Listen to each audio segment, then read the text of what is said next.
સો અત્યારે અમે swimming pool એટલે અહીંયા જ છે બાજુમાં, તો ત્યાં આવે છે, તો ચાલ આપણે નહીં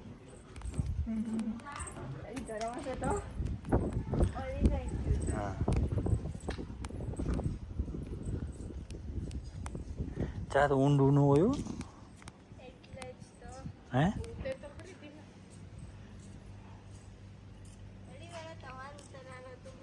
હા તો ઉતર પછી હું ઉતરું.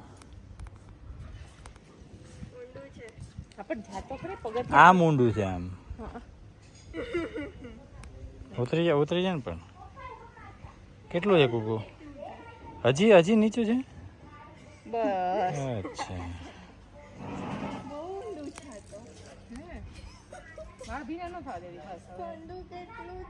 હાલે હું છે પડવું જ નહીં.